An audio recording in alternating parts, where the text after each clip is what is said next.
Softness after survival is one of the deepest forms of healing because there comes a moment in life where you realize you were never too hard, too guarded, or too independent for no reason. You were surviving. You spent years carrying responsibilities that exhausted you emotionally, mentally, and spiritually. You learned how to stay strong because you had to. You became the person who handled everything alone, stayed in control at all times, overthought every situation, and protected your heart from disappointment because somewhere along the way, survival felt safer than vulnerability. Many women confuse survival mode with strength because the world praises hyper-independence, emotional suppression, and constant productivity. But constantly being in fight or flight is not peace. When you are always overworking, emotionally unavailable, afraid to trust, unable to rest without guilt, or constantly preparing for things to go wrong, your nervous system is not thriving. It is simply trying to protect you from pain. And while survival mode may have helped you get through difficult seasons, you are not meant to live there forever. There comes a time when your soul becomes tired of surviving and starts craving softness, safety, peace, and emotional freedom. Healing begins when you finally allow yourself to admit that you no longer want to live in constant emotional armor. One of the hardest parts of healing is releasing the strong woman identity you built to protect yourself. For years, strength may have meant never asking for help, never slowing down, never letting people see your pain, and carrying everything in silence. But true strength is not emotional isolation. True strength is allowing yourself to be human again. It is learning that softness and power can exist together. You do not lose your strength by resting. You do not become weak by needing support. You do not become less valuable by slowing down. In fact, real healing happens when you stop forcing yourself to survive every moment alone. The healed version of you understands that receiving support is not failure, it is safety. You are allowed to let people show up for you. You are allowed to stop carrying emotional weight that was never yours to hold by yourself. You are allowed to exhale. The version of you that was always holding it together deserves rest too. Softness after survival also means learning how to receive love again without fear controlling you.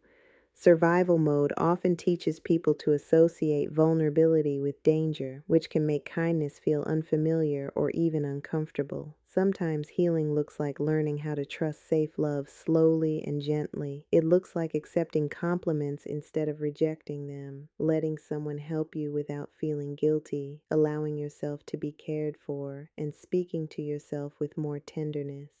The relationship you build with yourself becomes the foundation for every other relationship in your life. If your inner voice has always been critical, harsh, or emotionally neglectful, healing asks you to become softer with yourself first. Speak to yourself the way you would speak to someone you deeply love. Comfort yourself instead of abandoning yourself emotionally. Remind yourself that you are no longer trapped in the seasons that hurt you. Safe love exists, and you deserve to experience relationships that feel peaceful instead of emotionally chaotic. Another important part of softness after survival is understanding that vulnerability is not weakness. It is sacred honesty. Society often teaches people to hide their emotions in order to appear strong, but emotional openness is actually a sign of courage. You can cry and still be powerful. You can feel deeply and still be wise. You can surrender control and still succeed in life. Softness is not fragility. It is emotional safety within yourself. It is knowing that you no longer need to live guarded at all times to protect your worth. When your nervous system finally begins to feel safe, you stop operating from fear and start living from alignment. You begin choosing peace over pressure, rest over burnout, and connection over isolation. You realize that your life was never meant to feel like constant survival. This is your soft rebirth season. The season where you stop identifying with struggle and begin reconnecting with the version of yourself that feels calm, radiant, emotionally open, and alive. You are allowed to outgrow survival mode. You are allowed to create a life that feels gentle instead of exhausting. You are allowed to feel safe enough to soften now. Write this declaration somewhere visible and speak it over yourself every morning until it becomes your truth. I am no longer surviving. I am safe, radiant, and ready to live softly. Because healing is not becoming someone else, it is finally becoming safe enough to be yourself.